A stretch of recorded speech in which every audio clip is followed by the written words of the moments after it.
All right. Thank you for joining us today. We are actually one of our inaugural week, the first week of filming the Game of Stones podcast. You're literally one of the first interviews. We're going to start doing this on a monthly basis, and we're bringing guests on that work for some of the more successful shops in the country that have great stories behind them. We're trying to focus on people's stories and their history in the stone industry and their backgrounds and how it applies to the stone industry, so we can learn. I know you have a machine shop background in metals industry, which is pretty cool, because I try to tell people it's good to bring guys from the metal industry because their idea of tolerances is much more precise than what we're used to seeing in the stone industry. So today's guest is Allan Seagar from Solid Surface Tops of Southwest Florida. Right here in Punta Gorda, actually, right next to Poseidon, literally a stone's throw from Poseidon Industries. So it was great how that... Y'all are moving closer too, right? Yeah, and we happen to own the lot that's 100 feet away from you. So in the future, we'll be even closer neighbors. I'd love to start with just kind of telling us a little bit of how you got in the industry, because I know that you allied with... and by the way, our guest today is Allan Seagar. He's from originally Alabama, and he got moved over to Florida by the owner, Jack Ballantyne. Yeah, so my wife and I decided it was a point we needed to move to Florida. Yeah. Found Jack. He was looking for somebody to build a maintenance program, and things moved in a hurry there. Right, and I remember him telling me when he got your application, he was like, wow, I got to talk to this guy. And your background, though, is not in the stone industry, right? No, I've never seen how a countertop was made until August of last year. Oh, wow. Yeah. Okay. So, yeah, been involved in cutting metal since I was 18 years old. Oh, wow. Yeah, I'm 45 now. Got it. A lot of experience with that, but not just being a machinist, manufacturing engineer, right. Maintenance manager over a production shop. Yeah, manufacturing manager, basically overseeing manufacturing process. And that was my thought with the stone industry. You know, not knowing anything about it, manufacturing is manufacturing. And what was your first impression in general in the stone industry when you came in from the city? Because when you're working in that, I mean, you guys are doing tolerances like thousands, right? You guys are doing aerospace parts. And things like that. I've been all over aerospace, automotive, right. Oil fields. So coming from that to what I see here, it was like, wow. It's almost like default in the machine shop industry. You almost have to be by default a mechanic, right? You almost have to like also know and understand. It's like good to understand how the machines themselves work, but knowing how to do the, more of the physics of how to create threads and stuff like that, because it's not just drill a hole, put threads in it. Right. You also have to make sure the piece is set right on the machine table, make sure that nothing gets in a crash, because you have crashers like we have crashers in the stone industry on CNCs. Right. And you could bend the whole structure, right? That's why they build them out of cast iron. They're much more heavy set. I remember I used to do repos back in the day. In that period of 2008 to 2013, I was repossessing stone equipment, glass equipment, wood equipment, everything. And I noticed that the metal equipment was super overbuilt for like a small block of aluminum. Yeah. Right. And so, I noticed those differences, but that explains it, because you could crash steel. That's nothing harder than steel. So. Right. Well, that too. And, you look at the spindles that you guys have on your machine versus something that's in a Mazak. You're talking 8,000 pound spindle versus what's yours, 600 pounds? Ours is actually one of the heaviest spindles in the industry. It's 330 pounds, I believe. Yeah. 330 pounds, just the spindle. Yeah. Now the head unit with the spindle is probably close to 1,000 pounds. When you start looking at the weights and stuff like that, then of course you got to beef them up. Yeah. And so how did you... Well, let's talk about how we met, right? It was crazy because at the time we were always calling on Solid Surfaces in Fort Myers. You guys are local, but I think that what happened was there was a change of ownership. And no, there's not a change of ownership. Jack Ballantyne still owns the company. Oh, no. I mean, before that. No. I'm talking like before he took over the company. Because I think he took over like, I want to say 5-6 years ago. Not sure. Yeah, I I'm think not sure how long it was there. definitely somebody different before that, and then he explained to me the story how he bought the company.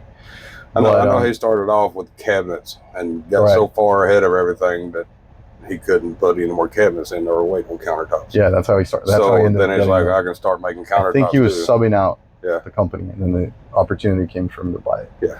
But long story short, you guys, even though you're right next to us, you didn't know about Poseidon until you saw us at the trade show in Las Vegas, Right. where we had a dual table T-Rex. Right. And I think you happened to wander in, and the rest is history, basically. Yeah, pretty much. Yeah. So you wandered in. You guys, where are you guys out of? We're like Punta Gorda, and you're like, well, that's where our new shop's going to be. All right. Yeah. What are the chances? So that was January of 2024.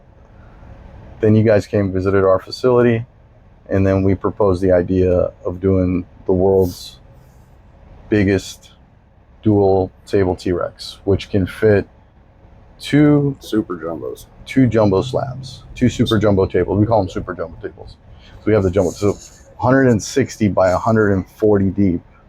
So this way you guys can process two slabs as long as they're less than 140 long. Right. By 80, because 160 on the x-axis gives us 80 and 80.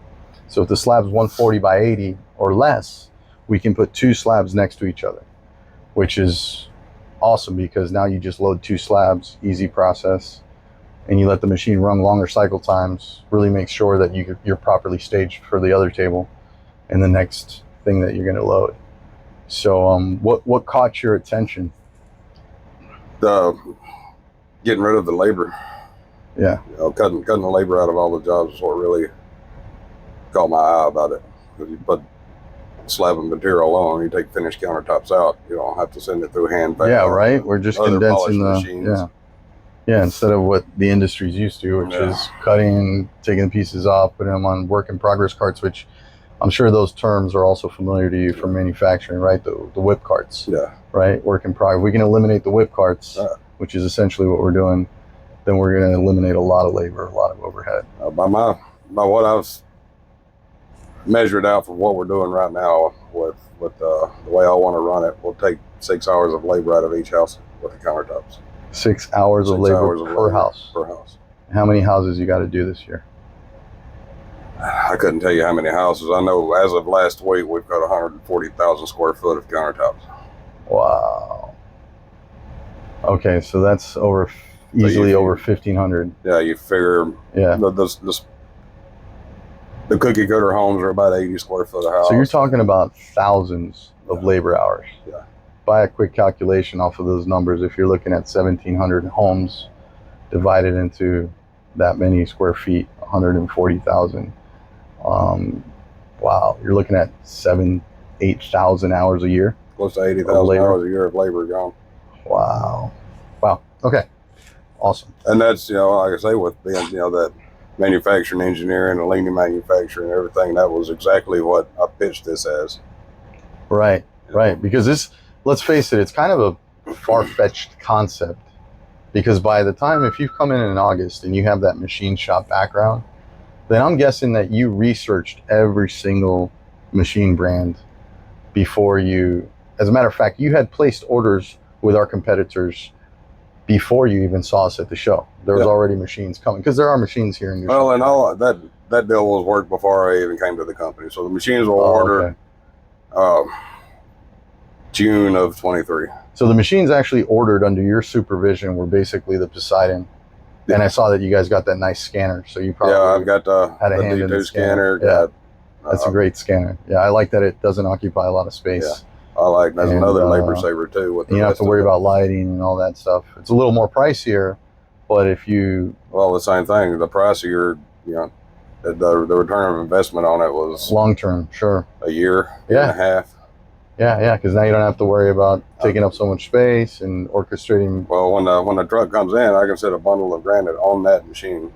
Yeah, boom. It moves it by itself, takes all the photographs. I saw that you had an automated, almost looks like a sucker system to put the slab in and run it through the scanner. Yeah, I can get 10 slabs at a time on it, and it'll put them on the scanner, take a photograph, move it back, get another slab put on.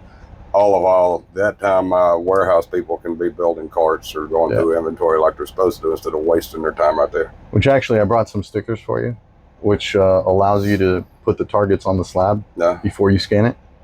So this way the targets are on the opposite side, which is a proprietary technology that we have, that we can do vein matching upside down hybrid. Okay. So basically you don't have to worry about if it's going to affect, you can line up the slab with the laser, and we're able to do vein matching as well on the T-Rex with the hybrid. So that's pretty cool. Yeah. Which I'm going to leave that with you guys here, since you're doing some training this week for the first time with the hybrid cycle, which we'll be coming out with videos for that, I'm sure, for you guys. So how do you like living in Florida from Alabama? You were up in near Huntsville, you said, right? Madison? 30 minutes south of Huntsville. Yeah, was it Madison? Hartsville. Oh, Hartsville. Okay. Nice. And of course, it's a big change. That's northern Alabama, so you're not too close to the water. Yeah, there was no chance of seeing dolphins in my backyard. Yeah, I bet. But it's a nice place, I'm sure. It's a nice family. Oh yeah, it's a great town. I lived there for 43 years. Yeah. One of the best places I've ever been. It's just been there for 43 years. Let's do something new. Yeah, absolutely. And I grew up in big cities all my life, like Los Angeles, then Miami. And when we decided to get married, my wife and I think it was 2011. That's when we started doing research. We moved over to this area in 2012. And we realized everybody gets so busy with the day-to-day anyway, that even living in the same town, you don't get to see your friends but a couple times a year probably. And then I said, well, that'll be better, because when they come to visit us, at least there'll be a day or two we get to really spend time with them. And that's kind of how it's worked out. I mean, even in living in a small town, you think you go to the grocery store, you're in and out in an hour. Yeah. Not when you know everybody. That's true. I never thought of that. Yeah. Well, which is a nice feel. It is. I mean, you know everybody. Everybody knows everybody. It's a good town. Everybody's nice. Yeah. But we're ready to change. We wanted to move to Florida. So now that you're here, and now that you're in the stone industry and you're living it, right? What do you think? Where do you think the future lies in the trends? Have you seen anything from your builder customers, like what they're asking for? Is there anything that's going more towards a certain type of material or certain type of? We're here in the west coast of Florida, so it's it's different, right? Yeah. Everything's different. What I've noticed, we have sales guys in California, Arizona, Texas. Everything's different, just even within the city, right? Like Miami does 2cm plus 2cm lamination, still 4cm with a seam in the middle. Where do you guys see your clientele? And you're working with a lot of big builders too. You mentioned to me D.R. Horton. Yeah, D.R. Horton, Adams Homes. We've got Lennar and Toll Brothers. So, do you know the volume you guys are doing, just out of curiosity, gross revenues? No, I don't. Not right off the top of my head. I've got some. I definitely know it's in the 8 digits. Jack kind of shared. Yeah, it seems like 23 we ended up with 14 million in sales, somewhere in that neighborhood. That's pretty impressive. Yeah, that's a lot of countertops. Yeah, a lot of things have to go right from start to finish. Right. It'll be nice to condense that process so there's less things that can go wrong. Yeah. Right.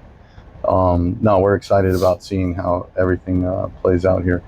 But so you guys are doing mostly flat polish kitchens. It's mostly that's our standard with all the builders. The new constructions, unless it's somebody that wants something specific. Most of it is flat polish these days. Got it. We do like a half bullnose every once in a while. If somebody, just a customer walks in and says, I want this. All right, we'll do it. Nice. Okay. So pretty easier stuff. Yeah. They're not asking too much for miters. A lot of customers are. We may do one waterfall island a month. Okay. We get the people that come in, they want a mitered edge, like a 2.5 inch build up. Right. So that's no problem. Have you guys seen any different movement? I don't mean to get political here, but it's something that affects all of us. And we just had a monumental election that was very important, I think, for a lot of people. Have you guys seen any uptick? Or, I mean, it's only been a week, right? But we've had meetings with meetings with the customers. Are usually just a phone call, say, hey, we got this coming. All right, thanks. We've had meetings with 4 of our builders last week. I got it. But between last week and this week. After Tuesday. Yeah. Okay. I wasn't involved in them, so I can't speak to what they say. Right. If it follows like history, normally it's a week or two after inauguration before it really starts to pick up. Yeah, got it. And the reason I'm bringing that up too is because I feel like our industry, one of the things that I love about this industry is that we're able to connect with people that are literally, I mean, the way that I grew up, at least, and I'm about your age. So the way I grew up was working hard, keeping your word, and you work hard enough and you can basically live a great living, you know? There's no excuses, you know, things are going to be tough, but you got to plow through them, right? And I feel like we've kind of lost that a little bit as a country. Like, you don't see any more glorification of hard work or, you know, coming from nothing kind of. And the thing I like about this industry is that as a son of immigrants, I've gotten to see my parents come from living, you know, having a dream, living it. And then I basically get to watch the American dream live all over the country. So a lot of these shop owners come from nothing, whether you're white, an immigrant, black, whatever ethnicity you are. What I notice is that everybody's got one thing in common, and they believe in working hard, and that creates jobs. Well, that's one thing I've noticed with this industry. All of the workers that I deal with, either my labor here, just the installers, they all want to work. Yeah. Everybody I've met in here wants to work. Right.